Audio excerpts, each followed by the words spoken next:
यहां एक बात लिखी हुई है, आप सब इस आदमी को जानते हैं क्योंकि थॉमस अल्वा एडिसन की कहानी सब लोग जानते हैं। 10,000 बार इस आदमी ने ट्राई किया बल्ब बनाने का, 10,000 बार, और 10,000 बार फेल हो गया, बल्ब बनता ही नहीं था। 10,000 बार ट्राई किया और 10,000 बार फेल हो गया। लेकिन जब फाइनली कामयाब हो गया और इस आदमी ने बल्ब बना दिया, तो इससे पत्रकारों ने पूछा, जो न्यूज रिपोर्टर थे उन लोगों ने पूछा कि भैया आप 10,000 बार फेल हो गए, इसके बारे में क्या कहना आपका? 10,000 बार आप फेल हो गए, इसके बारे में आपका क्या कहना है? तो इस आदमी ने ये बात बोली, फिर कहता कि आई हैव नॉट फेल्ड। कहता मैं तो फेल तो हुआ ही नहीं हूं। कहता आई एम नॉट फेल्ड, मैं फेल हुआ ही नहीं हूं। I have just found 10,000 ways that want work. मैंने तो बस 10,000 ऐसे तरीके खोजे हैं जो काम नहीं करते। कहता मैं फेल नहीं हुआ हूं। कहता मैं फेल नहीं हुआ हूं भैया। और जब पत्रकार ने पूछा आप फेल हो गए, 10,000 बार फेल हो गए, कुछ बोलिए इसके बारे में। 10,000 फेल नहीं हुआ। किसने बोला फेल हो गया हूं? राइटा, कहा मैं फेल नहीं हुआ साहब, मैंने तो 10,000 तरीके निकाले हैं जो काम नहीं करते हैं। आप समझ रहे एटीट्यूड, राइट? कितना खतरनाक एटीट्यूड होता है जो वैज्ञानिक होता है। और तभी तो वो 10,000 बार लड़ने के बाद भी फिर जिंदा है। आम आदमी 2 बार हार जाए ना साहब, तीसरी बार वो इतना बड़ा दुखी आत्मा हो जाता है कि सबसे बोलने लगता है नहीं होगा, नहीं होगा, ए भैया गलत चीज है, राइट? नहीं होगा जी, हाँ अभी 2 ही बार आ रहा है, 2 ही बार आ रहा है जिंदगी में। तीसरी बार में तो वो मान बैठा है कि मैं हारने के लिए पैदा हुआ हूं, मैं आदमी ऐसा हूं। आप देखिए पॉजिटिव एटीट्यूड क्या खतरनाक चीज है। आदमी 10,000 बार हार गया है, लेकिन वो कह रहा है मैं हारा ही नहीं हूं भैया। तो मैंने 10,000 तरीके निकाले हैं जिससे बल्ब बनता नहीं है। जैसे बल्ब नहीं बनता जी, 10,000 तरीके निकाल दिया, ऐसे तरीके निकाल जिससे बल्ब नहीं बनता, और एक तरीका निकाला जिससे बनता है। फेल नहीं हुआ मैं। इसके बाद इस बात को समझिए आप, 4 प्रकार के एटीट्यूड है। इस बात को बहुत गौर से समझिए भाई। There are 4 kinds of attitude. पहला एटीट्यूड है बीपीएल एटीट्यूड। इसको कहते हैं गरीबी रेखा से नीचे वाला एटीट्यूड। ये एटीट्यूड क्या होता है ये समझिए। बीपीएल एटीट्यूड का मतलब है कि ये आदमी बिना रिसर्च किए, बिना अध्ययन किए, बिना किसी तर्क के तुरंत बोल देता है ये सब कुछ नहीं होता है। अरे ये सब कुछ नहीं होता। अरे हम सब जानते हैं हम, राइट? ये सब कुछ नहीं होता है। हम क्या दुनिया नहीं देखे हैं? सही से वो साला बरेली भी नहीं देखा है। तो हम क्या दुनिया नहीं देखे? राइट, इतनी उम्र हो गई जी मेरी, राइट, हम क्या नहीं देखे दुनिया? बीपीएल एटीट्यूड के आदमी के पहचान कीजिए, मजा लीजिए। ये लोगों का धंधा है, मजा लीजिए। आप काहे भाग रहे हैं? मजा लीजिए ना आप। पहला आदमी जो आपको बाजार में मिलेगा ये बीपीएल एटीट्यूड का आदमी होगा। ये आदमी वो है जो बिना किसी अध्ययन के, बिना किसी रिसर्च के, बिना कोई बात जाने, बिना कोई स्टडी किए तुरंत बोल देता है ये सब कुछ नहीं होता है, ये सब कुछ नहीं होता, सब झूठ है, सब फ्रॉड है, सब मरेंगे।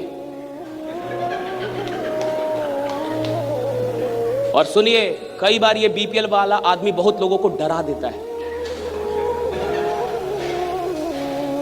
रोज आप महादेव के भक्त हो जाएंगे, काल उसका क्या करे जो भक्त हो महाकाल का भक्त। बेटा, जो आदमी आज तक मंदिर ना गया हो, जिस आदमी ने आज तक नमाज ना पढ़ी हो, 5 वक्त का नमाजी हो जाएगा, 5 वक्त का नमाजी हो जाएगा। तुरंत बस पता चलना चाहिए कि तू मरने वाला है। जैसे ही किसी आदमी को पता चलता है ना कि मरने वाला है, वो जाग जाता है। मरने वाला हूं, अब जागेगा। गरीब आदमी का लक्षण है। जब उसको बोलिएगा ना कि तू मरने वाला है, अब खुद को बदल देगा। जितने भी गरीब लोग हैं, जब डॉक्टर बोल देता है कि अब आप मर जाएंगे, तो तुरंत अपनी आदत को ठीक कर लेगा। गरीब आदमी होता ही वो है जो इमरजेंसी का इंतजार करे कि कुछ इमरजेंसी हो जाए ना, हम खुद को बदल देंगे। राइट, कोई घटना हो जाए, मेरी मां मर जाए तो मैं फिल्म के हीरो जैसा जाग जाऊंगा। मां मर गई है, मां की चिता पे कसम खाऊंगा कि अब कुछ बड़ा करूंगा। अरे नालायक, मां जिंदा है तब कहां था रे? हा? बाप जिंदा थे तब कहां सोया हुआ था? आम आदमी बाप के मरने का इंतजार कर रहा है। कोई एक्सीडेंट हो जाए, घर में कुछ हो जाए, तब जाके वो जागेगा या मैं काम करूंगा। पहले अब मेरी बात समझ रहे हैं? Don't wait for any emergency, don't wait for any emergency. जब भगवान ने आपकी जिंदगी में लगभग सब कुछ सही रखा है ना, वो वक्त है जागने का, वो वक्त है भागने का, वो वक्त है कुछ बड़ा करने का। राइट, जब सब कुछ सही चल रहा है, शरीर सही है, माँ बाप सही है, सब कुछ सही है, राइट? ये वक्त है ना जागने का साहब, जब सारी चीजें बढ़िया है। बीपीएल एटीट्यूड का आदमी बिना कुछ जाने, बिना कुछ समझे, उसको सिस्टम का ऐसा नहीं पता, उसको शेयर मार्केट का ऐसा नहीं पता, मार्केट का नहीं पता, बट वो तुरंत बोल देगा ये सब कुछ नहीं होता। क्यों? तुम्हारा बाप बोला कि कुछ नहीं होता। कैसे नहीं होता रे बाबा, कैसे नहीं होता? तुम्हारे कहने से नहीं होता। और तुमको किसने बोला कि नहीं होता? उसको भी उसके बाप ने बोला कि नहीं होता, और उसका भी बाप ऐसा ही था, और सबके बाप ऐसे ही आ रहे हैं कि कुछ नहीं होता, कुछ नहीं होता। और जो ऐसे बोलता है कुछ नहीं होता, कुछ नहीं होता, सुन लीजिए उसकी जिंदगी में भी घंटा कुछ नहीं होता, कुछ नहीं होगा, कुछ नहीं हो रहा। राइडा हो क्या रहा है? जिंदगी तो ऐसी है तेरी, सारे खानदान तो ऐसे ही जा रहे हैं, हो क्या रहा है? बीपीएल एटीट्यूड के आदमी से जब भी मिलिए पहचान लीजिए कि ये कौन वाला एटीट्यूड वाला है। ज्यादा उसकी बात को सीरियसली मत लीजिए, ज्यादा उससे घबराइए मत, बल्कि उसके लिए जाके थोड़ा सा भगवान से प्रार्थना कीजिए, हे भगवान भला कर इसका, दिमागी कबूतर वाला भी इसका। बीपीएल एटीट्यूड के लोगों से बच के रहिए, इनकी बात को सीरियसली मत लीजिए, और खुद तो कभी बीपीएल एटीट्यूड मत रखिए। कुछ नहीं होता, ऐसे नहीं होता भाई। पता करो, जानो, पढ़ो, रिसर्च करो, अध्ययन करो, लोगों से मिलो, जानकारी, तब बोलो ना कुछ बिना जानकारी के। दूसरा है एलसी एटीट्यूड, लोअर क्लास, गरीबी रेखा से थोड़ा ऊपर, लोअर क्लास एटीट्यूड। ये कौन लोग होते हैं? ये वो लोग होते हैं जिनका एक ही दर्शन है, हर काम हर आदमी के लिए नहीं होता। आप बात समझिए, हर काम हर आदमी के लिए नहीं होता। अब ये जो लोग आए हैं सूट टाई मार के, वो लोग कर सकते हैं, हम लोग नहीं कर सकते। देखिए कैसा आदमी होता है ये नहीं कह रहा कि कुछ नहीं होता, ये उससे ऊपर है, कहता होता है, सबके लिए नहीं होता, सबके लिए नहीं होता। हर काम हर आदमी के लिए थोड़े है, हर आदमी थोड़े अमीर बन जाएगा। बताइए क्या वो गलत बोल रहा है? काट दीजिए उसकी बात को, है औकात आपकी? एकदम सही है, तार्किक है, तर्क के साथ बात कर रहा है कि हर चीज हर आदमी के लिए नहीं होती। आपको हाँ बोलना पड़ेगा, ना बोल के दिखाइए इसमें। सही बात है, हर चीज हर आदमी के लिए नहीं होती। वो कह रहा है हर आदमी अमीर नहीं बन सकता, क्या गलत बोल रहा है? बिल्कुल सही बोल रहा है, हर आदमी अमीर नहीं बन सकता। वो कह रहा है हर आदमी ये धंधा नहीं कर सकता, बिल्कुल सही बोल रहा है, हर आदमी ये धंधा नहीं कर सकता। उसका कहना है कि बाकी लोग कर सकते हैं, मैं नहीं कर पाऊंगा जी, राइट? हमसे नहीं होगा जी, राइट? आपसे हो सकता है जी, राइट? हमसे नहीं होगा। हम इस लफड़े में, आप लोग कमाइए, आप लोग कमाइए, आपकी गाड़ी आएगा तो हमको भी बैठा लीजिएगा बस। ऐसे भी लोग मिलते होंगे आपको, हाँ, आप गाड़ी लीजिए ना, आप ले लीजिए, राइट? हमको बस बैठा दीजिए, राइट? हमको एक बार बैठा दीजिएगा, मेरा जीवन सफल हो जाएगा, राइट? लेकिन भैया वो पैसा नहीं लगाएगा, हाँ में हाँ मिलाएगा कि बताओ धंधा कैसा है, कहेगा बहुत अच्छा है। बताओ पैसा इधर लोग कमा रहे हैं कि नहीं? कहा कि कमा रहे हैं, तो आ जाओ। हमसे नहीं होगा, आप हमसे नहीं। ये लोअर क्लास एटीट्यूड है। ये आदमी वो है जिसको लगता है कि दुनिया कर सकती है, कोई और कर सकता है, मैं नहीं कर सकता। ये आदमी आत्मविश्वास में गरीब आदमी है, इसका आत्मविश्वास नहीं है। ये जानता है कि होता है, लेकिन फिर भी डर रहा है। ये जानता है कि लोग अमीर बन रहे हैं, ये जानता है सिस्टम में पैसा है, ये जानता है धंधे में पैसा है, वो जानता है कि धंधे से ही आदमी अमीर बनेगा, फिर भी जिंदगी भर नौकरी कर रहा है। क्यों कर रहा है? डरपोक आदमी है, आत्मविश्वास नहीं है उसका, आत्मविश्वास नहीं,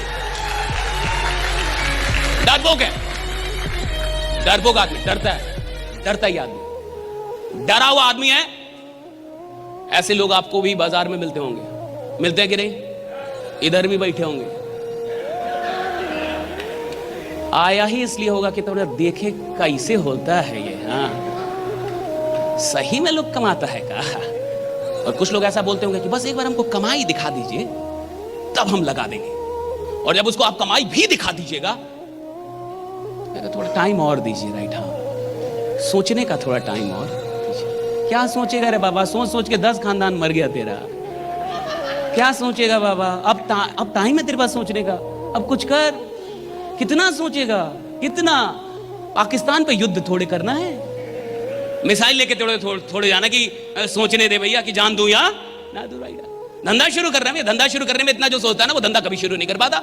जो आदमी धंधा शुरू करने से पहले बहुत ज्यादा वक्त सोचने पे बिता दे, मैं लिख के देता हूं, धंधा नहीं कर पाएगा साहब। धंधा करने वाला ज्यादा सोचता नहीं है, धंधा करता है डायरेक्ट सोचता नहीं। क्या करते हैं? Lower class attitude. अगला average attitude, middle class. Average attitude मतलब एवरेज एटीट्यूड का आदमी देखिए क्या बोलता है, एक बार ट्राई करके देखते हैं। सबसे कम में कितने में होता है धंधा? सबसे कम, कम वाला बताइए, कम वाला। तो कहते हैं 1000। और उसमें भी आपसे 2 बार पूछ लेगा कि गारंटी क्या है। मन तो करता है, अरे दुखी आत्मा 1000 का लगा रहा है, उसमें गारंटी क्या है? प्रधानमंत्री से लिखवा के लाए हैं, तो धंधा कर पाएगा राइडा। मेरी बात समझ रहे हैं आप? मिडिल क्लास मेंटालिटी क्या है समझिए, एटीट्यूड समझना होगा ताकि आप भी खुद को बदल पाए। भाई एटीट्यूड ही तो सब कुछ है इस दुनिया में। राजा कौन बनता है भैया? जिसके पास बहुत बुद्धि हो, नहीं जिसके पास साहस हो, एटीट्यूड है, उसको लगता है राजा। नेता कौन बनता है बताइए? पढ़े लिखे लोग नेता बनते हैं, पढ़े लिखे लोग नेता बनते हैं। अनपढ़, गंवार, क्रिमिनल, 4 मर्डर किया, इस बार एमपी हो जाएगा। 4 मर्डर किया है, अगर एमपी होने में कोई दिक्कत होगा 4 और मारेगा, तब तो बनाएंगे आप। एटीट्यूड है भाई, उसका कंसेप्ट क्लियर है। पढ़ाई लिखाई से राजा नहीं बनता कोई, ये याद रखना राइडा। अकबर के पास अधिक बुद्धि थी या बीरबल के पास? अकबर के पास अधिक बुद्धि था या बीरबल के पास? अब बताइए, बीरबल राजा था या अकबर? बीरबल मंत्री था जी। अकबर जी हजूर, जी हजूर। बीरबल बताओ, बीरबल ये कैसे होगा? जी हजूर ऐसे होगा। राजा को भैया बुद्धि है, राजा को एटीट्यूड चाहिए। उसको साला पैदाइशी लगता है कि मैं राजा बनने के लिए इधर पैदा हुआ। पैदाइशी लग रहा है उसको, आए राजा बनने के लिए राइडा। उसको आप नौकरी भी दे दोगे ना, 2 साल नौकरी करेगा, 3 साल उसकी आत्मा जाग जाती है। कहते मैं किधर फंस गया जी, आत्मा जाग जाती है उसकी। 3 साल उसको नींद नहीं आती, उसको बीमारी हो जाती है। कहते कि किधर फंस गया राइडा। नौकरी कर रहा है लेकिन ऐसे कर रहा है क्योंकि शादी हो गई है, 2 बच्चे हो गए, उसके चलते कर रहा है राइट। डर के कर रहा है कि अब इनको खिलाना तो है परिवार, लेकिन उसका मन नहीं कर रहा अंदर से। मौका खो जाए, कोई एक मौका मिल जाए, नौकरी को लात मार दूं और आगे निकल जाए राइडा। मौका खो जाए साहब, एक मौका। लोग अलग है भाई। देखिए आपको समझना, एटीट्यूड का, जिंदगी एटीट्यूड का खेल है, अमीरी एटीट्यूड का खेल है, सफलता एटीट्यूड का, प्रसिद्धि एटीट्यूड का, ये सब नजरिया। मिडिल क्लास देखिए एवरेज एटीट्यूड क्या है? ट्राई करके देखता हूं। सुनिए ये कौन लोग होते हैं? ये वही लोग होते हैं जो 3 महीने बाद नहीं मिलते हैं आप। हाँ हेलो, हाँ गौतम जी पैसा लगाए थे आपका कि रॉन्ग नंबर? 1,000 ना लगाया है भाई, 1,000 से काहे टेंशन लें? 1,000 देखिए, किसी को आप चाहते कोई आदमी यहां शहीद हो जाए इस धंधे में, उसको कम पैसों से ला दीजिए, उसका मरना तय है। अगर आप चाहते हैं ना कि कोई इस धंधे में कामयाब ना हो, उसको कम पैसों से लेकर आइए और 90% चांस है कि वो मर जाएगा। मर जाएगा मतलब ऊपर नहीं जाएगा, शहीद हो जाएगा, धंधा नहीं कर पाएगा। 1,000 लगाना, तो क्या 1,000 लगाना है? तो अगर नहीं भी हो पाया काम तो तुरंत मान लेगा कि ये काम मेरे लायक, कुछ कहां चल गया, एक कदम पीछे चल गया, लोअर क्लास में फिर पहुंच गया वो, कि सबके लिए सब काम नहीं होता। भाई तेरे लिए तो कम से कम नहीं है, जो आदमी ऐसा सोचता है उसके लिए तो नहीं है। हर आदमी के लिए अमीरी नहीं है, सुन लो, सबके लिए हो सकती है, कम से कम तुम्हारे लिए तो नहीं है, क्योंकि तुम्हारी सोच ही ऐसी है। भगवान तथास्तु भी बोलेगा तो तुम तो यही ना बोल रहे होगे हर आदमी के लिए नहीं होता, तेरे लिए तो नहीं है कम से कम राइडा। मर तू गरीब, मर गरीब, मजे में रह। गरीब आदमी तो थोड़ा ज्यादा मजे में रहता है, कहीं सो जाएगा, कहीं पड़ जाएगा। अमीर आदमी को टेंशन है साहब, धंधा किधर गया, क्या हुआ, नहीं हुआ, टेंशन है। अमीरी एक स्ट्रेस है, पॉजिटिव स्ट्रेस राइट। क्या पॉजिटिव स्ट्रेस नहीं ले सकते, धंधा मत कीजिए, फिर जाके गुपचुप बेचिए, आराम से चाय बेचिए, ज्यादा पैसा कमा लेंगे आप। मस्त दूध बढ़िया, इलायची अदरक बढ़िया डालिए, मस्त चाय पिलाइए, 1 लाख रुपए कमाएंगे महीने का। काय के लिए घंटा धंधा कर रहे हैं? इधर चाहिए थोड़ा सा टेंशन, धंधे में टेंशन है, हल्का स्ट्रेस है, नहीं बता, छोड़ दीजिए फिर। हर आदमी के लिए सच में नहीं है, हर आदमी के लिए सच में नहीं है धंधा। धंधा उसके लिए है जो मेंटली स्ट्रांग है, जो मानसिक तौर पे मजबूत आदमी है, उसके लिए धंधा है, सबके लिए तो सच में नहीं है। चौथी, चैंपियन एटीट्यूड।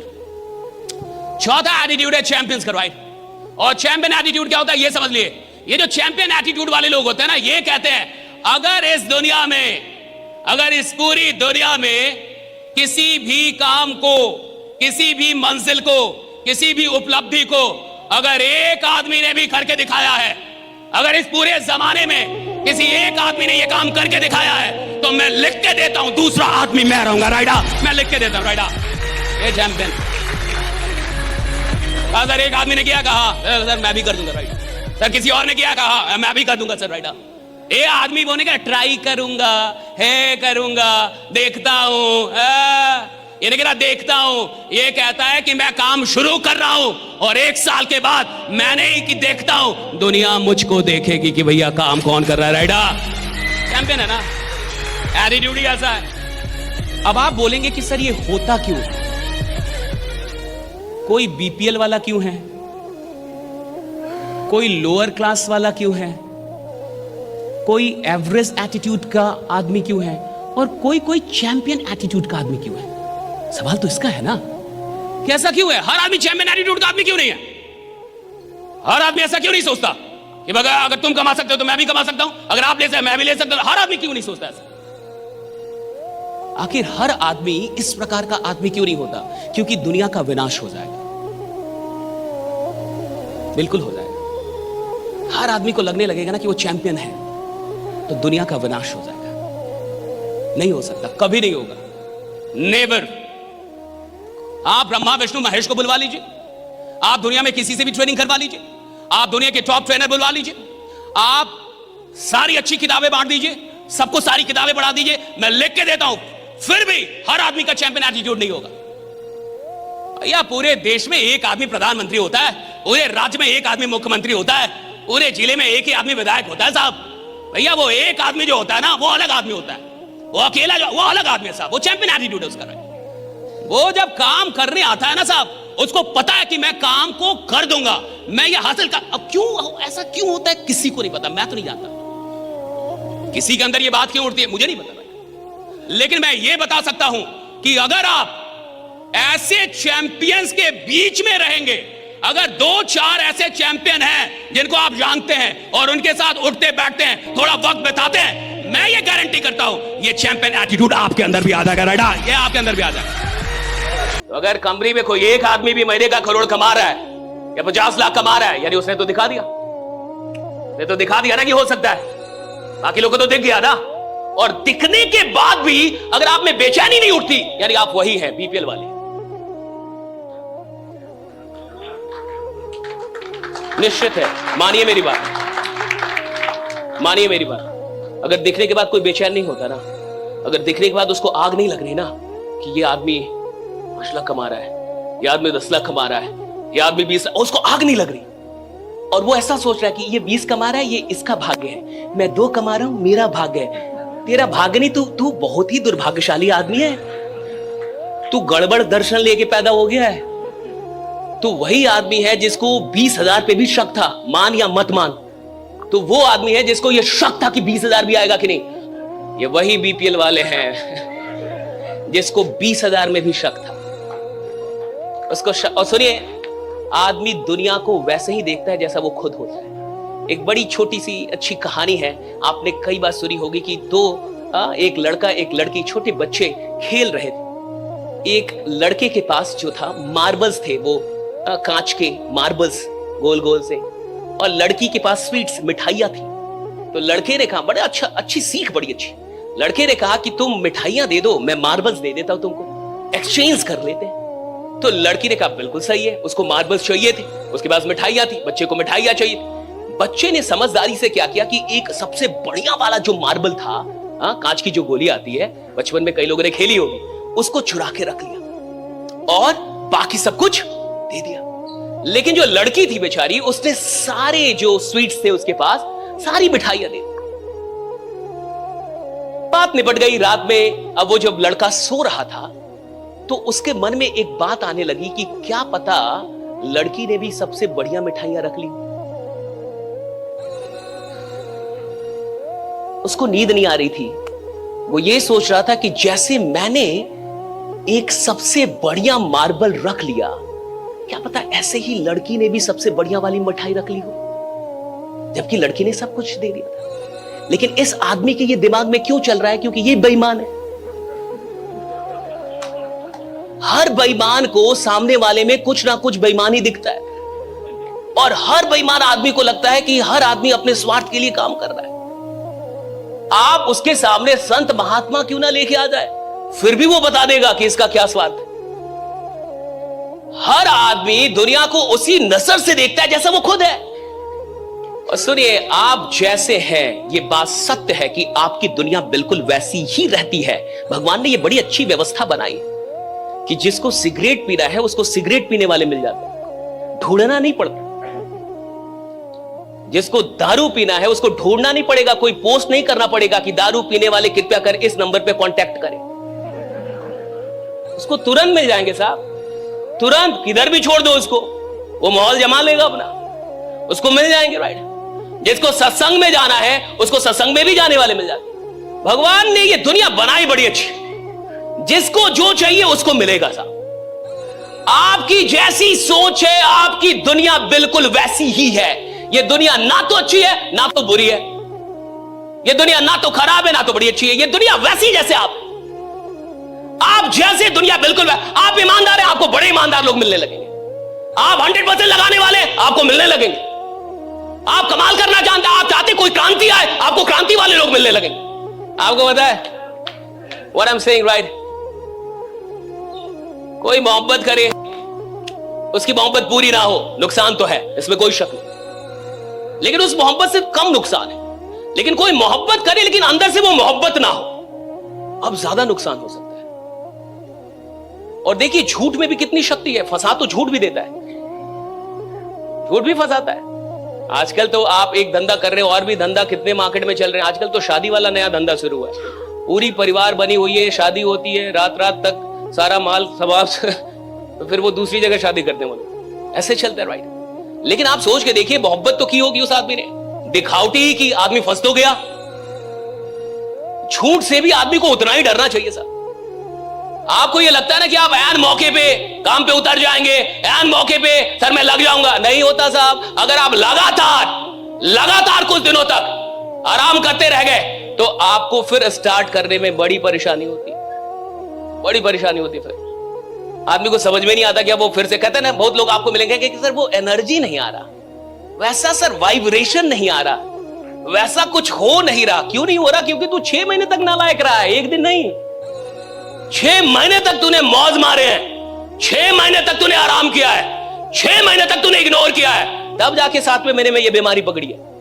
ये ऐसे नहीं पकड़ी है, ये एक दिन में नहीं होती ये बीमारी। Right, it takes time. और हर आदमी जिसको बहुत आगे जा रहा है वो इस बात को समझने लगता है कि भैया मुझे किन चीजों से बचना है।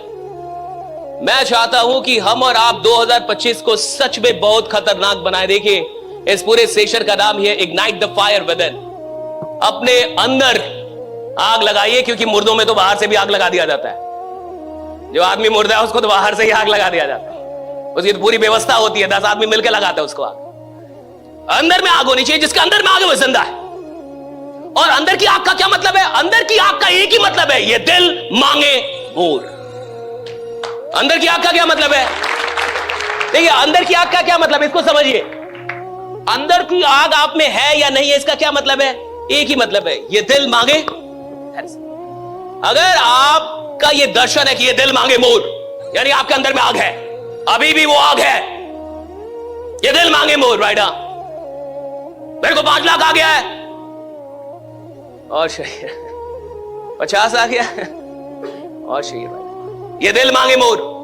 और मैं आपको सच बता रहा हूं, कई बार बड़ी चीजें इसलिए नहीं हो पाती। सुनिए, किसी टीम को बर्बाद करने के लिए 11 में से 11 प्लेयर को घूसखोर नहीं बनाने की जरूरत है, कोई एक। अगर 11 में से कोई एक करप्ट हो जाए ना, तो टीम हारने के लिए काफी है, एक। अगर आपको किसी टीम को हराना है और गलत तरीके से हराना है, 11 प्लेयर नहीं खरीदने आपको, किसी एक को आप खरीद लीजिए जो बिक जाए। बस एक आदमी जो बिक गया है ना 11 में, वो उस टीम को हराने के लिए काफी। 11 नहीं खरीदने होते साहब, एक को आपको एक का जमीर खरीदने के लिए, और वो जमीर बेचने के लिए एक। और सुनिए, मैं ये भी नहीं कह रहा कि दिन रात काम करे आदमी। मेरे बड़े भैया तो he was learning share market सीख रहे थे 2-3 साल पहले। तो मुझे बोले कि शेयर मार्केट तो सीख ही रहा हूं, तो कुछ और भी कर लूं क्या? तो कुछ और भी काम कर लूं, कुछ और करूं? मैं कहा मत करो। मैं कहा कि या तो तुम शेयर मार्केट करो, या तो सो जाओ, या तो मूवी देख लो। फिर सो जाओ, फिर शेयर मार्केट करो, फिर सो जाओ, फिर शेयर मार्केट, फिर सो जाओ, फिर शेयर मार्केट, फिर सो जाओ, फिर ट्रेड करो, फिर सो जाओ। मैंने कहा कि जहां से पैसा कहीं और से आए ये काम मत करो। मूवी देखने चले जाओ, मैच खेलने चले जाओ, बट पैसे के लिए एक ही काम करो। अगर सच में बहुत बड़े शेयर मार्केटियर बनना चाहते हो तो अगर आदमी पैसों के लिए 10 काम कर रहा है, सुनिए, वो किधर भी कोई बड़ा नाम नहीं बना पाएगा। थोड़ा पैसा जरूर बना पाएगा, मैं मानता हूं, लेकिन बड़ा नाम नहीं बना पाएगा। और बाद में जीवन में साहब पैसा उतना काम और उतनी खुशी नहीं देता जितना कि नाम देता है कि भैया नाम बनाए, पहचान। आप में से जितने भी लोग यहां पे आए हैं, मुझे लगता है ये 500 ये सीरियस लोग हैं। कहना कि आप सीरियस हैं तब आप यहां पे आए हैं। और ज्यादातर लोग अपनी जिंदगी में इसलिए असफल होते हैं क्योंकि वो सीरियस नहीं होते। They're not serious about their dreams. They're not serious about their family. They're not serious about their life. ज्यादातर लोग जो नाकामयाब मुझे देखते हैं, मुझे लगता है वो सीरियस नहीं है। They're not serious. और मुझे लगता है कि जिंदगी एक सीरियस बिजनेस है। Life is a serious business. जीवन कोई मजाक नहीं हो सकता। जीवन एक सीरियस चीज है। और हर आदमी की जिंदगी से भैया 24 गया, कई साल निकल गए, फिर 25 है उसके पास। और ऐसे भी लोग होंगे जिन्होंने 24 में कुछ भी खास नहीं किया, जहां थे वही रह गए। 12 महीने ऐसे ही बिता दिए। जो कर सकते थे वो नहीं किया, जो रेजुलेशंस बनाए थे उसको पूरा नहीं कर पाए। और 24 की शुरुआत में जैसे थे 24 के अंत में भी वैसे ही रह गए। कैलेंडर बदला, जिंदगी नहीं बदली। और हर साल कैलेंडर बदलता है, सबकी जिंदगी नहीं बदल पाती। और सुनिए, पैसा कमाना, क्योंकि जब सिस्टम काम करता है ना तो पैसा तो बेवकूफ आदमी भी कमाता है। जब सिस्टम काम करता है ना तो गधे भी पैसा कमाते हैं। मैं तो खुल के बोलता हूं, जब सिस्टम काम करता है ना तो गधे भी पैसा कमाते हैं। सवाल पैसा कमाने का नहीं है, सवाल है पैसा कमाते कमाते ऐसा इंसान बनने का कि लोग आपसे जुड़ के ये बात कहना शुरू कर दे कि अगर सर ना मिलते तो जिंदगी ना बदलती, सर मिले तो जिंदगी बदली। राइडा, सर ना मिलते तो जिंदगी ना बदली, सर मिले तो जिंदगी बदली है मेरी। राइडा, अच्छा, लीडर कौन होता है? लीडर वो होता है जो थोड़ा खतरनाक आदमी, थोड़ा खतरनाक आदमी। डरपोक आदमी लीडर नहीं बनता। और बहुत सारे लोग डरपोक होते हैं।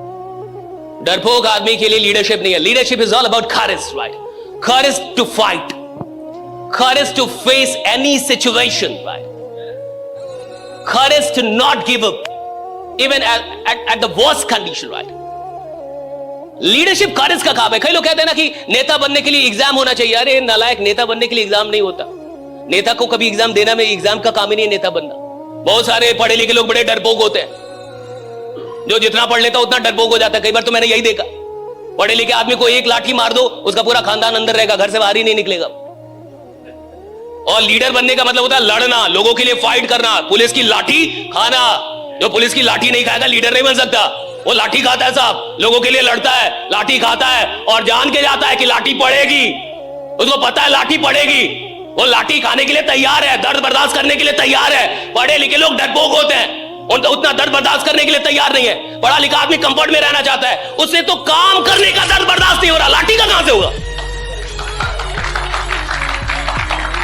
सुबह जगने का दर्द बर्दाश्त नहीं हो रहा, घर छोड़ने का दर्द बर्दाश्त नहीं हो रहा, फील्ड में जाने का दर्द, वो लाठी का। भाई leadership is all about fighting for, लोगों के लिए लड़ जाने वाला आदमी।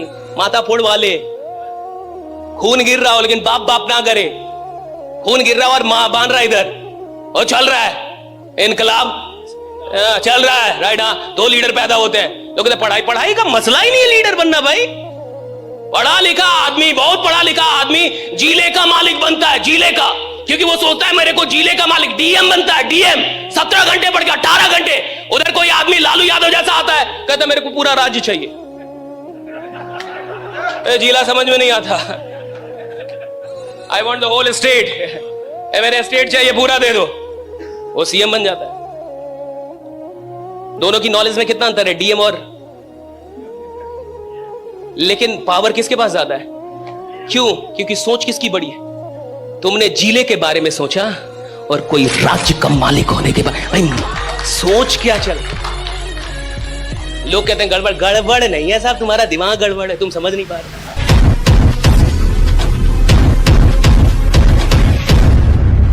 मिडिल क्लास मेंटालिटी के जो लोग होते हैं उनकी पहली कमी मैं बता रहा हूं, आराम। आराम पसंद आदमी होता है मिडिल क्लास का, और मिडिल क्लास का आदमी जितना आराम करता है साहब, विश्वास मानिए कोई नहीं करता है। मैं ये बात बोल देता हूं, इंटरनेट में मुझे लोग गाली देने लगते हैं, ये आप नहीं जानते कितनी मेहनत करता है, आप नहीं जानते कितनी मेहनत। तू क्या, मैं क्या लंदन से आया हूं? मैं भी इधर का ही हूं, जिस माटी का तू है उसी माटी का मैं भी हूं।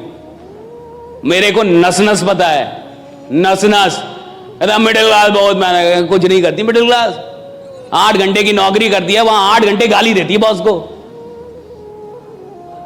इसको मेहनत नहीं बोलते साहब, ये मेहनत नहीं है कि तुम खेत में हल चलाओ और बैल को गाली दो, कि तुम मेहनत भी करो और काम को गाली भी दो। ये मेहनत नहीं होती साहब। मेहनत के मतलब अलग है। इसको कहते हैं मजबूरी, मेहनत नहीं कहते साहब। कि आदमी काम करे और काम को ही गाली दे। आदमी काम कर रहा है और बॉस को गाली दे रहे, साहब मेहनत थोड़े, ये तो तुम्हारी मजबूरी है। और इसीलिए तो आदमी अमीर नहीं बनता, सिर्फ मेहनत करने से कोई अमीर नहीं बनता। बिल्कुल सच है, वरना मजदूर अमीर हो जाते। लेकिन मजदूर जो मेहनत कर रहा है साहब, मजबूरी में कर रहा है। और अमीर लोग जो मेहनत करते हैं वो मोहब्बत में करते हैं, मजबूरी में नहीं करते। वो मोहब्बत में काम कर रहा है, मजबूरी में काम नहीं कर रहा साहब। अमीर आदमी वो है ना जो जॉब में भी काम कर रहा है, 8 घंटे नहीं 10 घंटे मोहब्बत में काम कर रहा है, मजबूरी में नहीं कर रहा है कि बॉस है इसलिए करूंगा। बॉस नहीं भी है तब भी खतरनाक ही काम करता है वो। इसलिए वो आदमी चपरासी से और 4th ग्रेड से सीईओ तक पहुंच सकता है, कहीं तक जा सकता है कंपनी में, क्योंकि वो मेहनत कर रहा है और मोहब्बत में कर रहा है। उसको काम से मोहब्बत है। ज्यादातर लोगों को काम से मोहब्बत नहीं है, पैसों से मोहब्बत। सैलरी चाहिए भैया। 30 दिन आदमी नौकरी पे इसलिए जा रहा है कि 31वें दिन सैलरी चाहिए। तो जिसको सैलरी से मोहब्बत है ना साहब, उसकी जो मेहनत है वो बेईमानी वाली मेहनत है। वो मेहनत कर रहा है लेकिन बेईमान है। तो पहली चीज, मिडिल क्लास बड़ी आराम पसंद क्लास होती है। आराम पसंद क्लास है, मानिए मत मानिए, भाड़ में जाइए, मेरा क्या उखाड़ लीजिएगा। बहुत आराम पसंद क्लास है ये 40 साल तक आराम करती है, 50 साल तक आराम करती है, और जिंदगी भर मेहनत इसलिए करती है कि रिटायरमेंट के बाद आराम मिलेगा। है केवल आराम घुसा है इनके दिमाग में, केवल आराम।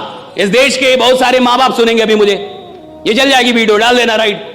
बहुत सारे मां बाप इस देश में, मिडिल क्लास का आदमी क्या चाहता है, वो सरकारी नौकरी हो जाए, बच्चे की सरकारी नौकरी हो जाए, बच्चे की सरकारी। और सरकारी नौकरी क्यों हो जाए? क्योंकि उसमें काम कम करना पड़ता है, कि मेरा बच्चा आराम से रहेगा, आराम से रहेगा, आराम से रहेगा। ज्यादातर मां बाप यही चाहते हैं कि सरकारी नौकरी में काम कम करना होगा। टीचर हो जाएगा तो पढ़ाना भी नहीं पड़ेगा, खिचड़ी बांटेगा पैसा कमाएगा, खिचड़ी बांटेगा पैसा कमाएगा साहब। पढ़ाना भी नहीं है, दिन भर बैठे रहना है, मार आराम से जो करना है वो करो। किसको मतलब है बच्चा पढ़ रहा है या नहीं पढ़ रहा है, सही है गलत? कितने सरकारी स्कूल में पढ़ाई हो रही है, कितने सरकारी विश्वविद्यालयों में पढ़ाई हो रही है। विश्वविद्यालय में घास जमे हुए, कॉलेज में प्रोफेसर दिखता नहीं है, क्लास लेता नहीं है, और मुझे घंटा डर नहीं लगता ये सब बोलने में। कितने ईमानदार लोग हैं। और ये जितने भी लोग हैं जो नौकरियां कर रहे हैं या नौकरी की चाह रखते हैं सरकारी नौकरी की, ये वही लोग हैं जिनको आराम से जीना है साहब, जिनको आराम से पैसा कमाना है साहब। और जिसको आराम से जीना, आराम से पैसा कमाना है, वो इतिहास बनाने के लायक ही नहीं है। जिसको आराम से नफरत है वो इतिहास बनाता है कि नफरत है मुझे आराम करने से, मेरे को आराम नहीं चाहिए, मेरे को काम दो। और देखिएगा बहुत ऐसे लोग होंगे जिनसे काम छीन लोग बीमार पड़ जाएंगे। मैं अगर 10 दिन काम ना करूं मुझे बुखार हो जाता है। मैं छठ में जाता हूं घर, बिहार से हूं, प्योर गांव का आदमी हूं, प्योर देहाती। तो सूट टाई इसलिए पहनते कि आपको पता चले बोलेगा कौन, वरना ऐसे आएंगे आप पता ही नहीं चले कौन बोलेगा। मैं गया इंडियन आर्मी में 2018 में, आर्मी वालों ने मुझे बुलाया था कि आके एक टॉक दे दीजिए। अब आर्मी में टॉक देना बड़ी बात है, क्योंकि देश की सेना से बड़ा इस देश में और कुछ भी नहीं है, राइट भैया? वही तो आपकी रक्षा कर रहे हैं। देश की सेना कितनी बड़ी है। देश की सेना में लोग भर्ती होना चाहते हैं, जाना चाहते हैं। मुझे बुलाया गया मोटिवेट करने के लिए, कहा कि मोटिवेशनल टॉक कर दीजिए। मैं गया, जो मुझे लेके गए थे, जब हम लोग सीओ कमांडिंग ऑफिसर के ऑफिस में पहुंचे, तो जो मुझे लेके गए थे, सीओ साहब ने उनसे पूछा वो कहां है जो बोलेंगे। वो नहीं आए, तो बोले यही तो हैं। कहा कि ये बोल लेंगे, राइट। और आर्मी वाले थे सब। अब आर्मी तो ऐसे भी बहुत खतरनाक होती है, और सबकी उम्र 40 साल 45 साल, ऐसे उम्र 55 साल, राइट। सब आर्मी के जवान, राइट। तो सीओ साहब ने बोला ये बोल लेंगे। तो हमारे गुरु जी थे, कहे कि अब तो ये माइक देने के बाद पता चलेगा कि बोलेंगे कि नहीं बोलेंगे। उन्होंने कहा कि अब सचिन कौन है ये उसकी लंबाई चौड़ाई से थोड़े पता चलता है, ये तो हाथ में बल्ला आने के बाद पता चलेगा कि सचिन कौन है, राइट। कुछ लोग आपको मिलेंगे जो मेहनत से दूर करेंगे, बोलेंगे मेहनत नहीं करना है, आराम से रहो, फिर भी पैसा आएगा। ये लोग क्षणिक तौर पे अच्छे जरूर हैं, लेकिन परमानेंट तौर पे आपको आदमी नहीं बना पाएंगे। कुछ ये आपको कमाल का आदमी नहीं बना पाएंगे। ये कुछ पैसा जरूर कमा देंगे आपको, लेकिन आप पैसा कमाते रहे इसके लायक नहीं बना पाएंगे आपको। और सवाल इसका नहीं है साहब कि मैंने 1 करोड़ रुपया कमा लिया। सवाल इसका है कि जब मैंने 1 करोड़ रुपये कमाया तो मेरी हैसियत 10 करोड़ की हुई या नहीं हुई, राइट। सवाल इसका है, मैं आदमी 10 करोड़ का बना के नहीं। 1 करोड़ कमाने की यात्रा में मैं आदमी 10 करोड़ का बना के नहीं। 10 करोड़ कमाने की यात्रा में मैं आदमी 100 करोड़ का बना के नहीं। और जब मैं कमाने की यात्रा में था तो मैं अपनी इनकम से बड़ा आदमी बन पाया कि नहीं। और जो आदमी अपनी इनकम से बड़ा आदमी नहीं बन पाया है, यानी जिस दिन उसकी इनकम चली जाएगी दोबारा खड़ा नहीं हो पाएगा साहब। लेकिन जो आदमी इनकम कमाने के चक्कर में, यानी पैसा कमाने के चक्कर में, उपलब्धियां लेने के चक्कर में अपनी उपलब्धियों से बड़ा बन गया है, उससे सब कुछ छीन भी लोगे भाई 100 बार गिरेगा, 101 बार उठ के और फिर से साम्राज्य बना देगा, राइट। 100 बार गिरेगा, 101 बार उठेगा। हमारे साथ गलती क्या होती है कि कई बार हम लोग पैसा कमाते हैं, लायक नहीं बन पाते। और देखिए, लायक मेहनत बनाती है, याद रखिए, पैसा नहीं बनाता लायक। गरीब आदमी को लगता है कि पैसा उसको लायक बनाएगा, पैसा लायक नहीं बनाता, मेहनत लायक बनाती है। पैसों से रिस्पेक्ट आता भी नहीं है, मेहनत से वो रिस्पेक्ट आता है। जब आप लोगों के लिए मेहनत करते हैं तो वो रिस्पेक्ट आप डेवलप कर पाते हो उनके मन में। सिर्फ पैसा कमाने वाले लोग तो बहुत हैं इस दुनिया में, राइट, लेकिन सबको वो रिस्पेक्ट नहीं मिलता। लेकिन जिन लोगों ने लोगों के लिए मेहनत की है साहब, उन्हें वो रिस्पेक्ट मिलता है। और याद रखिए, आप सिर्फ पैसा कमाने तो नहीं आए यहां पे। जहां टीम वर्क होता है वहां सिर्फ पैसा कमाने को नहीं आता साहब, वहां उसको एक रिस्पेक्ट चाहिए। सिर्फ पैसा कमाना हो तो आप तंबाकू, शराब कुछ भी बेच लेते, और बल्कि शराब बेचते तो कहीं जाना भी नहीं पड़ता। खुद ही लोग आते कि सर वो वाला दे दीजिए, राइट, जो कल दिया था वो थोड़ा ज्यादा सही है। लेकिन कहीं ना कहीं आपको देश के लोगों की फिक्र है।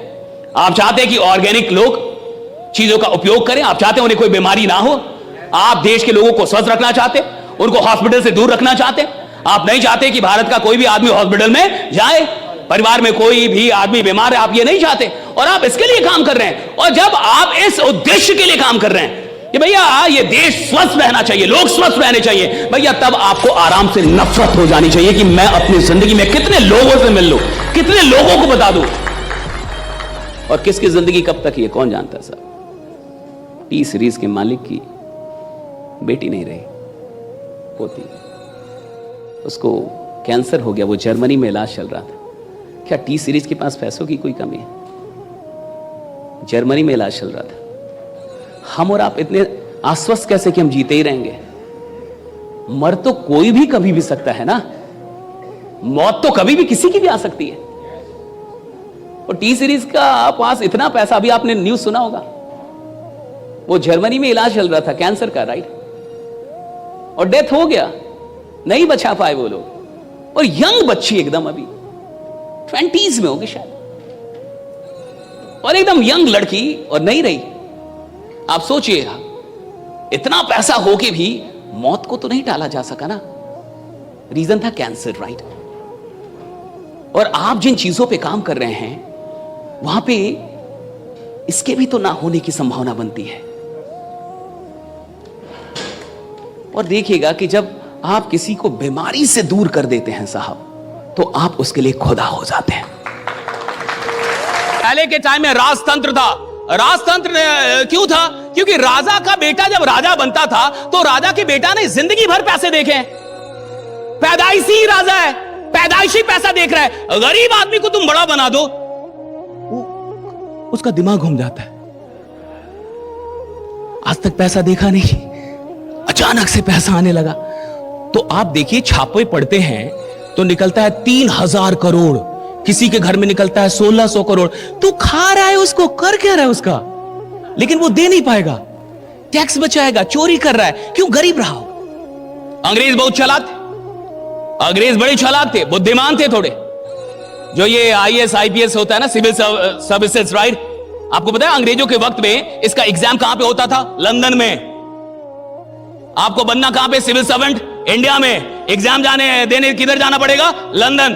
और कितने दिन का होता है? 30 दिन का रखते थे, गैप करके 30 डेज। अब 30 दिन तक लंदन में कौन रहेगा? जो बड़े बाप का औलाद होगा। लंदन जाएगा कौन भाई? लंदन आप कैसे चले जाएंगे अगर आप गरीब हैं तो? लंदन जाके एग्जाम कौन देगा? जो अमीर घर का होगा। बहुत चालाक थे, उनका मानना था कि अमीर घर का आदमी को बनाओ IAS IPS, ताकि ये भ्रष्ट नहीं होगा पैसों के, क्योंकि वो तो पैसा जिंदगी भर देखा है। जिसके पास पैसा है उसके लिए क्यों भैया आप चोरी किस चीज की करते हैं? जो आपके पास कम हो, जो आपके पास ना हो, जो आपके घर में हो उसकी चोरी। आप किसी घर में गए जी और आप चोरी करने गए, और वही चीज है जो आपके घर में प्रचुर मात्रा में पड़ी है, आप भाग जाएंगे उस घर से, घर बदल लेंगे। ये फालतू का टाइम वेस्ट है, राइट? हाँ, इस घर में कुछ है ही नहीं, हाँ जो मेरे घर में पड़ा वही ऐसे इस घर में पड़ा हुआ है, काहेगा इधर टाइम देने का? आप उन चीजों के लिए चोर बनते हैं, उन चीजों के लिए आप लालची होते हैं, उन चीजों के लिए आप जो उसके पास कम है या उसको लग रहा है अभी भी कम है। अंग्रेज बड़े चालाक थे, वो चाहते थे अमीर लोग ही बने IAS IPS ये सारे, जो और गरीब ना बने। क्यों? गरीब आदमी बनेगा, पावर आ गया, पैसा आ गया तो भ्रष्ट होना इसकी संभावना बढ़ जाती है, इसकी संभावना बढ़ जाती है। वो कहते हैं ना कि आदमी तभी तक कई बार ईमानदार होता है जब तक कि पकड़ा ना गया हो या उसको मौका ना मिला। एक इंसान के चरित्र की सबसे बड़ी परीक्षा कब होती है? जब उसके पास शक्ति आ गई। अब पता चलेगा ना कि वो आदमी कितना लायक और कितना नालायक है। अभी कमजोर आदमी क्या करेगा? कमजोर आदमी पीड़ित होगा, वो किसी का शोषण नहीं कर सकता। मजबूत लोग शोषण भी करते हैं, उसके लिए भी शक्ति चाहिए। आप और जितने भी लोग यहां पे बैठे, एक बात समझिए मेरी बात, हम जो भी काम कर रहे हैं वहां प्रैक्टिस आप तब कर पाएंगे जब आपका मन लगेगा। अगर आपका उस काम में मन नहीं लग रहा तो आपको उस काम में आगे कोई लेके नहीं जा सकता। सिस्टम आपको कुछ पैसा जरूर कमवा सकती है, लेकिन अगर सिर्फ सिस्टम के चलते कोई 100 करोड़ का मालिक हो जाता फिर तो बातें कुछ और। किसी काम को शुरू करने से कोई चैंपियन नहीं बनता, किसी काम को कैसे फिनिश करना है इससे कोई आदमी चैंपियन बनता है। कि फिनिश करना आता है कि नहीं, उसको फिनिश करना आता है कि नहीं। अगर आप एक फिनिशर नहीं है तो आपकी कीमत बहुत कम लगेगी। हर आदमी को शुरू करना आता है, everyone knows how to start. किसी काम को शुरू करना बहुत बड़ा काम नहीं है, किसी काम का अंत करना यह बड़ी बात है। किसी धंधे को शुरू करना छोटी बात, लेकिन उस धंधे में अंत तक जाना, राइट, उसको कहां फिनिश करना है, कहां तक लेके जाना है, दैट्स वेरी इंपॉर्टेंट। तो मैं चाहता हूं कि आप एक फिनिशर बने और जिंदगी में एक बात याद रखें कि काम शुरू करना तो गरीबों के लिए भी संभव है, लेकिन काम को फिनिश करना ही किसी इंसान को अमीर बनाता है। ये जो अमीरोलॉजी है ना, राइट, अमीर बनने के लिए बहुत जरूरी है कि आप काम को फिनिश करना सीखें। कि आपको फिनिश करना आता है कि नहीं। कहीं जाए अंत तक रहें, कुछ करें अंत तक रहें। कोई भी काम कर रहे हैं बीच में छोड़ के भागे ना। ज्यादातर लोगों को बीच में छोड़ के भागने की आदत होती है, और बीच में छोड़ के भागने वाले लोग कभी भी अपने जीवन में बड़ी ऊंचाइयों को उपलब्ध नहीं होते हैं। कोई भी काम कीजिए अंत तक लेके जाइए, कुछ सीखने जाइए अंत तक रहिए, कोई कोर्स कीजिए अंत तक रहिए, कोई नाटक देखने जाइए अंत तक देखिए, कोई क्लास अंत तक रहिए। अंत तक रहना सीखिए कि अंत तक कैसे रहना है। मुझे ये आर्टिफिशियल ताली क्यों बजाते हो भाई? थोड़ा रियल ताली बजा। आप में जान नहीं है, राइडा?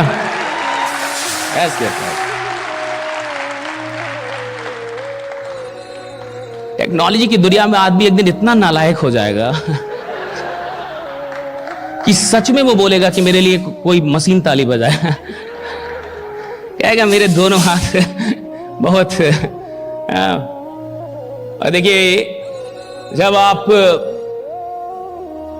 ये तालियां भी बजाना बड़ा जरूरी होता है, क्योंकि बहुत लोगों को नींद भी लग रही होती है, इसलिए वो बजा रहे हैं। भैया जो बजा रहे हैं वो इसलिए नहीं बजा रहे ताली, वो इसलिए बजा रहे हैं कि आदमी थोड़ा डर जाए, उसकी थोड़ी नींद टूट जाए। और मैंने सुना है कि रात में खाने की भी व्यवस्था है, शायद। सच में है या शायद में है? हाँ, सच में है। तब तो आप दिख रहे हैं।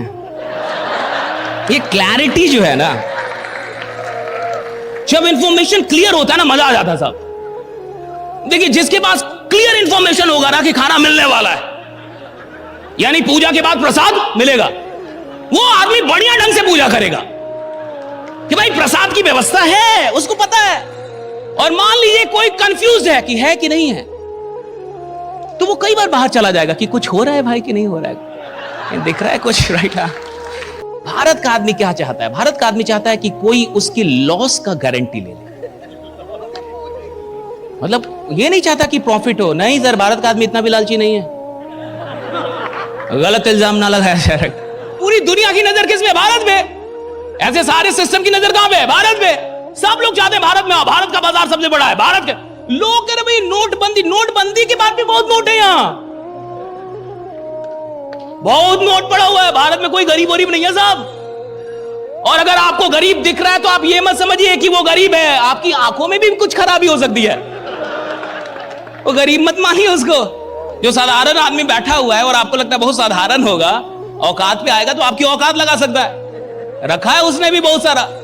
तो भारत का आदमी प्रॉफिट भी नहीं चाहता। मेरे को ऐसा लगता है उसको प्रॉफिट से भी मतलब नहीं है साहब। नहीं, उसको मतलब है कि मेरे को लॉस नहीं होगा, इसकी गारंटी क्या आप लेने के लिए तैयार हैं? लेकिन भारत का आदमी यह नहीं समझता कि निवेशक होना और लालची होने में थोड़ा सा अंतर है।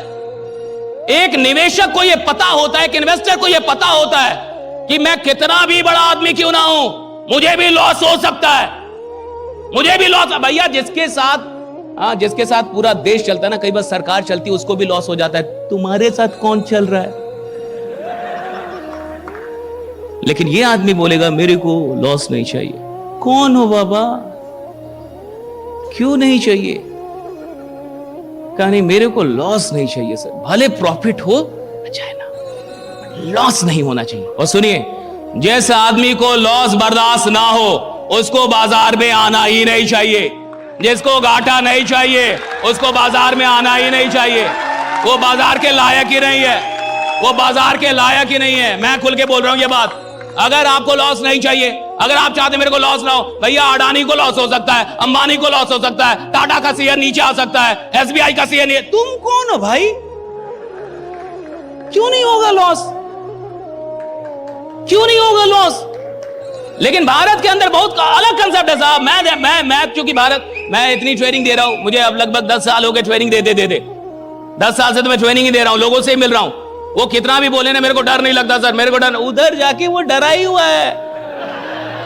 अब सुनिए, जैसा आदमी को डर है यानी उसके पास ज्ञान की कमी, या तो वो जीवन का ज्ञान नहीं है उसके पास कि भैया जिंदगी है क्या, या तो जीवन का दर्शन बहुत अभी उसका वीक है, बहुत गरीबों वाला दर्शन है, और या तो उसको बाजार का दर्शन नहीं है।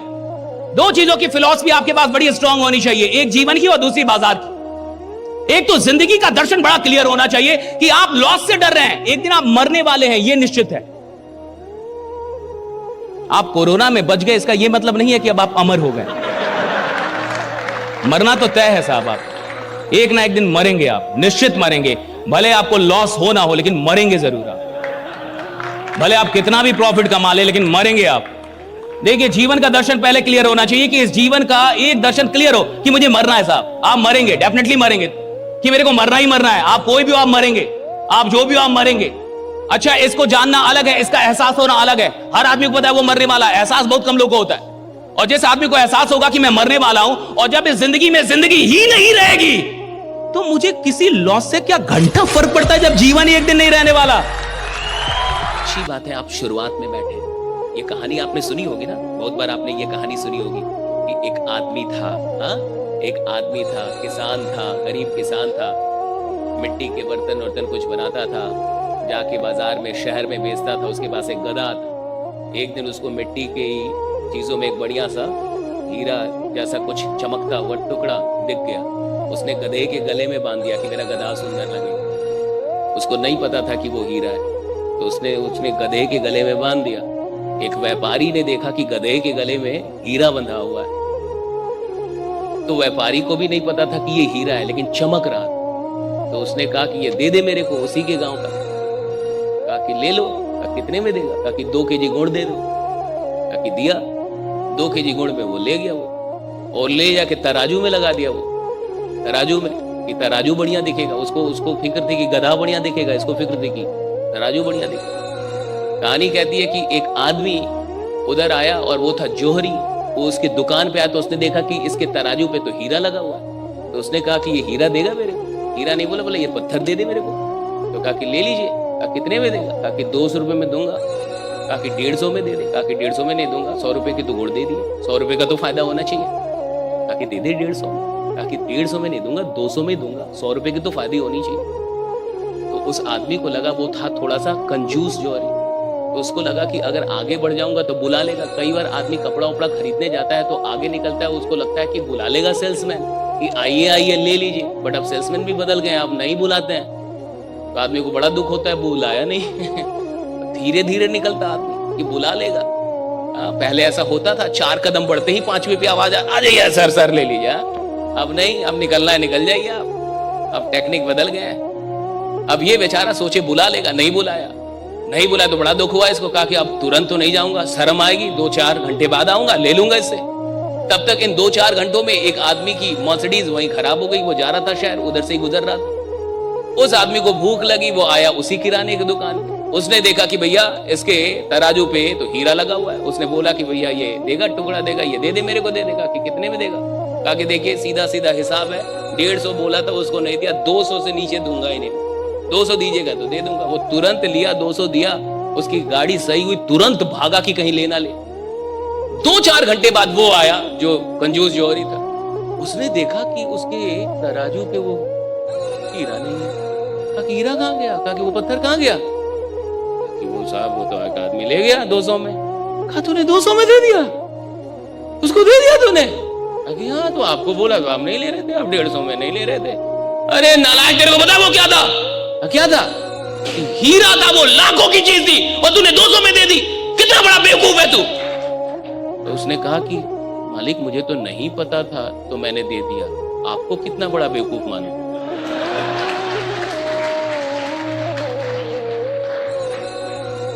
कहा मालिक मेरे को तो पता ही नहीं था, तो हमसे गलती हो गई। आपको तो पता था कि वो लाखों का है, तो आप क्यों 50 रुपए में फंस गए? तो उसी तरीके से जो लोग नहीं आए हैं आज, उनका क्या होगा हमें नहीं पता। आप तो आए थे आज, आपकी जिंदगी तो यहां से बदलना चाहिए, आपका रवैया तो बदल, आपके काम करने का ढंग तो बदलना चाहिए, राइट? आपका 2025 तो बदलना चाहिए, क्योंकि आप तो थे ना यहां पे भैया, आप तो ट्रेनिंग में थे, आप तो आज थे। 4 जनवरी 2026 में आप अलग होने चाहिए। 12 महीने बहुत होते हैं साहब सब कुछ बदल देने के लिए, सब कुछ, एवरीथिंग, हर चीज बदलने के लिए काफी है। इंसान इसलिए नहीं बदल पाता कि औकात पे नहीं आता। वो इंसान अपनी औकात पे आता नहीं। और भारत का आदमी तो तब काम करता है जब अर्जेंसी आ जाए। लास्ट डे में सबसे ज्यादा फॉर्म भरेंगे, ITR भरेंगे, लास्ट अर्जेंट। भारत का आदमी अर्जेंट होने पे काम करेगा कि अर्जेंट हो जाए तो काम कर देगा भैया। जब तक अर्जेंट नहीं है काम नहीं करेगा। आप देखिए, और ये एक अलग ही दिक्कत है। किस चीज का इंतजार करते हैं मुझे नहीं पता, आई डोंट नो। थोड़ा सा आगे बढ़ते हैं हम लोग। 3 गलतियां लिख ली आपने, 3 मिस्टेक्स लिख लिए। आपको लगता है अगर वो दूर हो जाए तो आप अच्छा करेंगे? हाँ, सच में कोई ऐसा आदमी जिसको अपनी गलती नहीं मिली?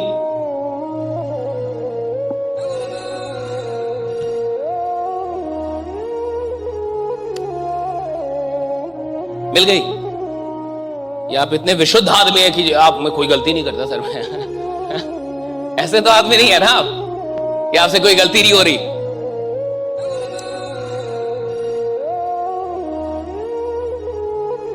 दो तीन बातें और हम लोग को करनी है, गौर से देखिए और सुनिए।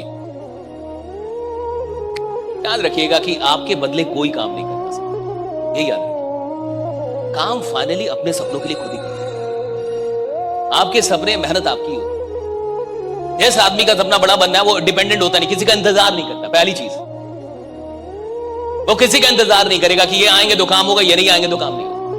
वो अपना काम शुरू कर देता है, खुद से प्लान करना शुरू कर देता है। डिपेंडेंसी अगर आप हटा गए तो आप बहुत बड़ा कर लेंगे। देखिए एक बात बड़ी अच्छी लिखी हुई है कि lack of dedication is an insult to those who believe in you. Your lack of dedication is an insult to those who believe in you. जो लोग आप पे विश्वास करते हैं, जिन लोगों को ऐसा लगता है कि आप बहुत बड़ा काम करने वाले हैं और अगर आप डेडिकेटेड नहीं है, समर्पित नहीं है, तो ये इंसल्ट है। मान लीजिए कंपनी को लगता है कि आप बहुत बड़ा करने वाले हैं, कंपनी को आपके ऊपर बड़ा विश्वास है, या किसी को भी आप पे बड़ा विश्वास है, घर के लोगों को बड़ा विश्वास है, और आप अगर वो डेडिकेशन ना दिखाएं, वो समर्पण भाव आपके अंदर ना हो, ये इंसल्ट है उनका, जो लोग आप पे विश्वास कर रहे हैं। अच्छा, गलतियां करना भी उतनी बड़ी गलती नहीं है जितनी बड़ी गलती है उसको ना मानना। बेवकूफ वो नहीं है जो गलतियां कर रहा है, बेवकूफ वो है जो अपनी गलतियों को नजरअंदाज कर। गलती करना कम गलती है, उससे भी बड़ी गलती है उसको एक्सेप्ट ना करना। आप उसको एक्नॉलेज नहीं करना चाहते, एक्सेप्ट नहीं करना चाहते। और जो आदमी स्वीकार नहीं करता है वो सुधरता नहीं है। सुधरता वो है जो अपनी गलतियों को स्वीकार करता है। स्वीकार करना पहला स्टेप है कि मैं अपनी गलतियों को स्वीकार करूं कि मैं ये गलतियां कर रहा हूं। और हर आदमी कुछ गलती कर रहा है जिसके चलते वो वहां रुका हुआ है, वरना वो आदमी बहुत कमाल है, वो आदमी बड़ा है, हर आदमी बड़ा आदमी है साहब, हर आदमी के अंदर बड़ी बातें हैं। सवाल इसका है कि कुछ लोग अपनी गलतियों को कंट्रोल कर पाते हैं, उसको रोक पाते हैं, उसको खुद को सुधार पाते, कुछ लोग नहीं कर पाते ये काम, क्योंकि आज तक गलतियां देखी ही नहीं। मैं कह रहा हूं कि 3 सबसे बड़ी गलतियां खोजिए अपनी, जो आपको लगता है कि आप कर रहे हैं, और अगर आप उसको रोक दें तो आपकी इनकम बढ़ जाएगी, आप बढ़ जाएंगे, आप आगे निकल जाएंगे। 3 मिस्टेक्स, राइट इट डाउन, लिखिए लिखिए, खोजिए। और अगर किसी को कोई गलती नहीं मिल रही तो अगल बगल वाले से पूछ ले, वो 10 गलती बता देगा। घर वाले से पूछेगा तो 20।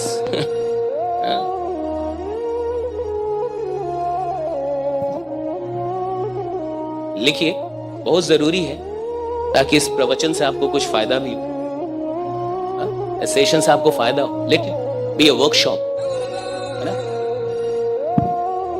कि आपको कुछ फायदा निकल के आए। चाहते हैं ना कि आपको फायदा हो, सच में चाहते हैं ना? 3 गलतियां खोजिए अपनी।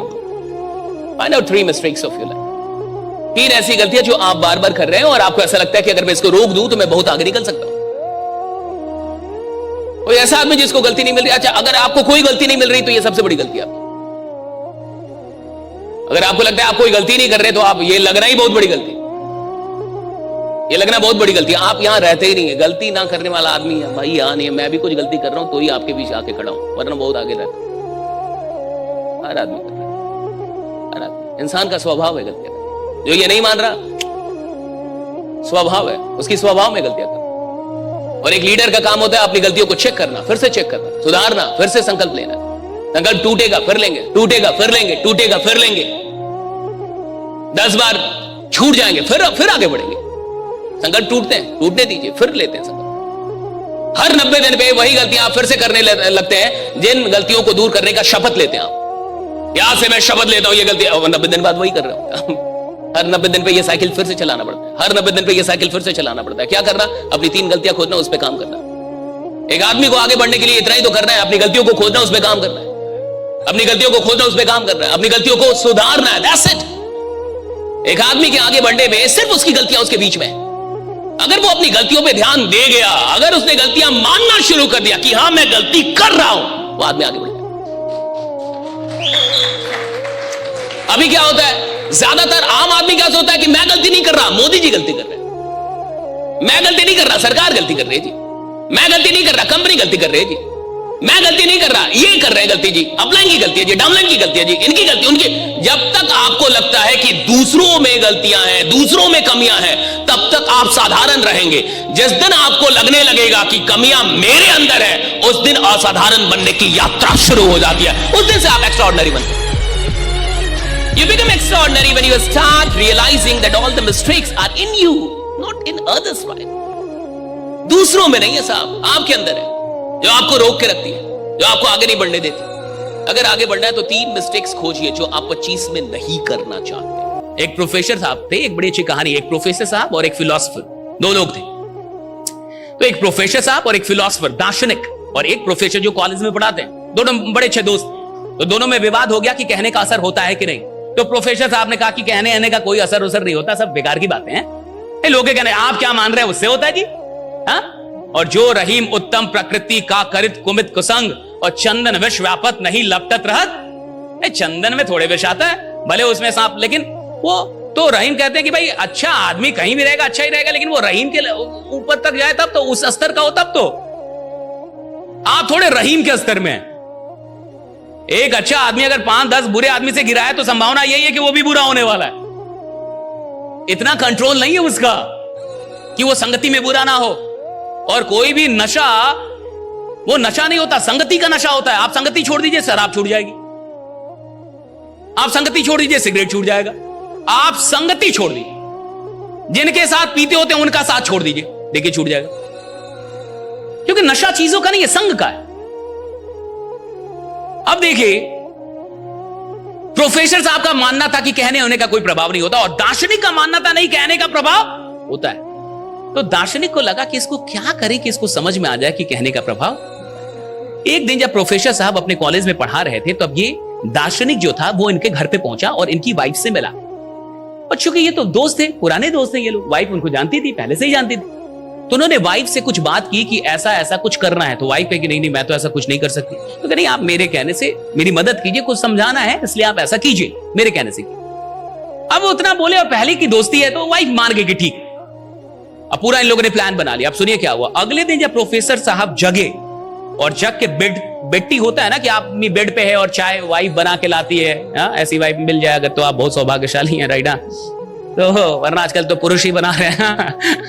तो अभी क्या हुआ कि वाइफ लेके आई, चाय लेके आई, जैसे रोज लेके आती थी उस दिन भी लेके आई। और प्रोफेसर साहब जगे, तो जगते ही उनकी वाइफ ने कहा कि आपका आंख थोड़ा लाल लाल दिख रहा है, तबीयत ठीक है ना आपका? तो ये प्रोफेसर साहब उठे, थोड़ा आईने के सामने गए और देखे अपना आंख। तो कहे मेरा आंख तो ठीक ही, अंदर अंदर बोले इसी का आंख खराब हो गया, मेरा आंख तो बिल्कुल सही है। तो उन्हें लगे कि वाइफ का आंख खराब है, इसके आंख में प्रॉब्लम आ रहा लग रहा है। तो चाय वो पी लिए, उसके बाद जाने लगे बन ठन के जैसे जाते थे अपना। तो जैसे ही निकले तो बाहर में बगीचा था उनका। तो एक गार्डनर था बगीचे को जो देख रेख करता है, तो उसको राम सलाम करते थे रोज। तो जैसे ही राम सलाम किए तो उसने भी राम सलाम किया। कहा प्रोफेसर साहब आपकी तबीयत ठीक है ना, आंख थोड़ा लाल लाल आपका दिख रहा है। तब इनको याद आया कि वाइफ भी बोली थी, ये भी बोल रहा है। फिर भी ये थोड़ा सा ऐसे वैसे करके अपना चल दिया कि ठीक तो है, ऐसा तो कुछ नहीं है भाई। फिर वो रोज एक जगह पे चाय पीते थे, चाय की दुकान थी, वहां चाय पीते थे। अच्छा, चाय वाले से भी सेटिंग थी इसकी, जो फिलोसोफर था, जो दार्शनिक। अब जैसे ही चाय पीने पहुंचे तो चाय वाले ने भी यही बोला कि आपका तबीयत ठीक है ना, आंख आपका बहुत लाल लाल दिख रहा है। अब चाय पीते पीते सोचने लगे कि पत्नी भी बोली, गार्डनर भी बोला, ये भी बोल रहा है, कुछ तो गड़बड़ है। आदमी ही है, उसको थोड़े पता है कि सब सेटिंग है। अब ये चाय पीते पीते इनका पैर भारी होने लगा, और चाय पी के जब उठे तो इनसे थोड़ा चलने में अब इनको लगने लगा कि हम बीमार हैं। देखिए, कोरोना में बहुत लोग कोरोना से नहीं मरा, बहुत लोग तो डर के मर गया कि अब कोरोना हो गया यानी बुलावा आ गया है, अब नहीं। और बहुत सारे लोग जो हॉस्पिटल में थे वो ज्यादा मरे। क्यों? उधर कोई मर गया, उधर कोई मर गया। तो सोच रहा हम क्या है, हम भी मरेंगे, हम भी तो इतना पुण्य नहीं किए हैं भाई। और सारा पाप याद आता है मरने वक्त, राइट? तो देख रहा है कि हर मिनट में लोग मर रहे हैं, रोहा रोहाट हो रहा है। और वही जो घर में रहा वो थोड़ा बच भी गया, लेकिन जो हॉस्पिटल गया वो ज्यादा मरा। क्यों मरा? फियर से मरते हैं लोग, डर से, खौफ से। क्या कोरोना के बाद आदमी को बुखार नहीं हुआ? बट ये माथे से निकल गया कि बुखार मतलब मौत, और उधर 2 साल में माथे में घुस गया था कि बुखार मतलब बुलावा, कि आपका टाइम अब पूरा हुआ, कृपया यहां आ जाएं, आपकी विशेष जरूरत है। हाँ? अब हुआ क्या कि इस प्रोफेसर साहब को लगने लगा कि उनकी तबीयत सच में खराब है। तो चलने लगे तो बड़े धीरे धीरे, अब थोड़ा सा पैर भी उठाने में दिक्कत हो, आराम से चले। और जैसे ही गए तो 10 कदम पे जब गेट था, कॉलेज का गेट, तो गेट के वहां पे ना गेट कीपर होते हैं, दरवान जो होते हैं, उनसे खतरनाक सेटिंग थी फिलॉसफी। उनसे ऐसा सेटिंग था कि जैसे ही 10 कदम पे होंगे, जाना है और गोद में उठा के और सुला देना है बेंच पे। वहां एक बेंच भी होता है, और कहना है कि आप गिरने ही वाले थे। ये तो बेचारा आ ही रहा था धीरे धीरे, इसको तो लग ही चुका था कि मैं बीमार हूं।